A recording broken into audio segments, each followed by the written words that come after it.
You soaked in New York?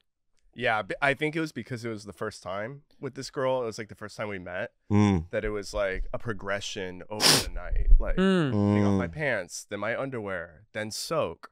But the weird thing is Love on the Spectrum was on the whole time. Really? So I got into it. So I was listening during this whole time. Maybe that's why you couldn't. That's why you stopped at soaking. Well, how do you know I didn't come? Because I didn't. I think he did it. I think. Dude, he's a detective.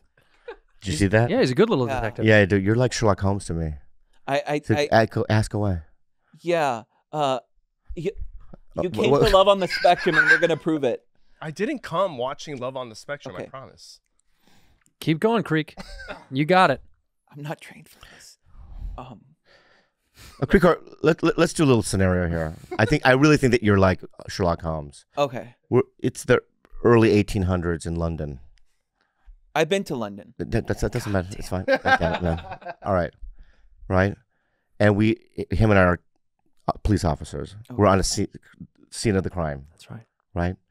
There's a young lady brutally stabbed. There's a knife. But it's broken off. But we can't find the other half of the knife, okay? We don't know what to do. Because we're new. Like, mate, what do we do? I don't really know what to do. Yeah, I just don't. I don't understand how we hired like this type of English guy. Well, from Essex or something. Well, I got the job. Anyway. Well, part of the knife is broken off. Anyway, Creekor, it's up to you to figure it out. Yeah, Creekor, we called you. There's our phones. We called them. We rung you up. We rung. Yeah. Sorry, Creekor, about his face. You've got to finish. He had a stroke. You've got to finish your crime. You're a great actor. I'll be eating beans on toast. I think the first place you should check is inside for the other half. Oh, inside for the other half. Yeah. Inside for the other half. Well, are you having a stroke? No. Yeah.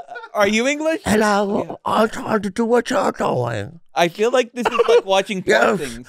We didn't check the inside of the... When Bobby does English, it's like a Asian guy. No, shut up, man. Let me fucking English commit guy. to it, dude.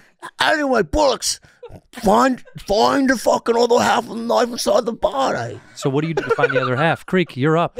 I think you have to flip them over and burp them. Burp them? See if the other half comes out that way. Holy shit. Wow. Oh my God. Because people swallow daggers, I think. They swallow the dagger. Behold. Wow. I lied in my resume. I shouldn't get this. What happened to your accent? I don't know. Yours freaked mine out. Yours. Why? You guys, I'm trying. I'm committing.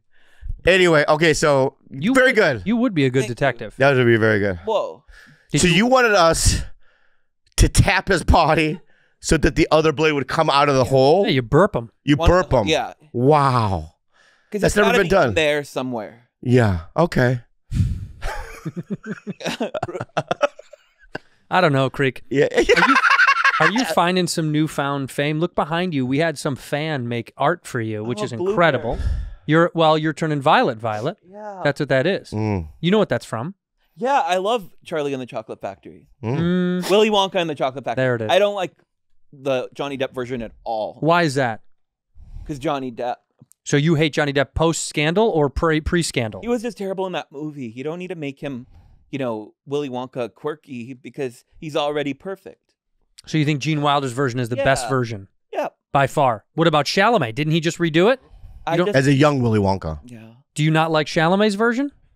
I watched it. It took 3 times to get through it, but you can't beat the original. You can't beat the original. Yeah. There's, You really can't. Yeah. You really can't. I don't know. I honestly, I've only seen that movie one time. God, I've watched it so many fucking So I don't know what it's about at all. Can I just, I'm not making a bit out about it. Let me see if I can get it. Let's see how close you are. Okay. There's a factory. That's a crazy part. There's not. Well, there's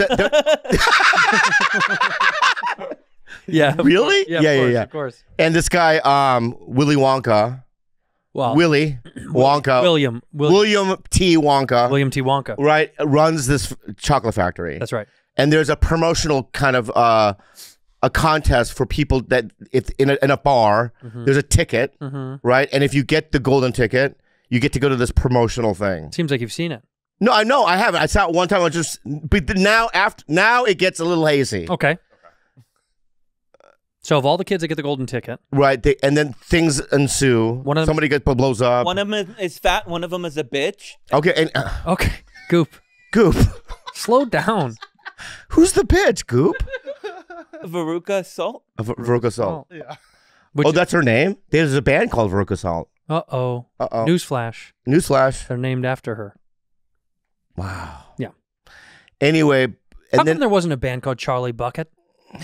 Charlie Bucket is such a good name for a band. But at the end, there was a gobstopper that one of the kids stole. Everlasting Gobstopper. Everlasting Gobstopper.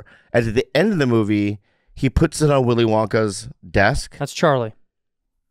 Charlie is bribed by Willy Wonka's what seems to be his evil competitor. Right? And he says, if you steal me an everlasting gobstopper. Smeagolsworth or something. That guy. What? That's the guy who... Smeagol? Smeagolsworth or something. The guy you're doing your... Schmegmasworth. That one. No, it's not Schmegmasworth. His name in the movie is... what is his name, that fucking guy? Willy Wonka enemy? Yeah, what is his fucking name? Slugworth. Slugworth. You weren't even close at all. Schmeagolsworth. He had S. Schmeagol is...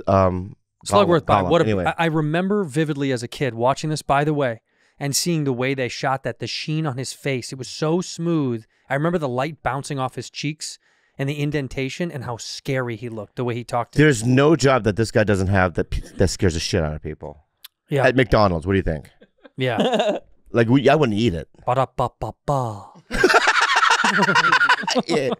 He's so scary in this film. He does such a great job. Wow. But he convinces Charlie to try to steal an everlasting gobstopper. Right there. That's the scene. And Charlie Bucket succumbs to the poor, overwhelming feeling of trying to help his family out, and jacks one with his Grandpa Joe. You said jacks one with his Grandpa Joe.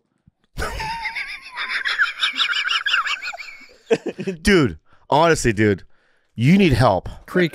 You need to go to the hospital and get your head checked out, dude. Eat one of those chips, Creek. Yeah. Chip, eat a crick. Anyway. Chip, eat a crick. So and then Willy Wonka likes Charlie. No.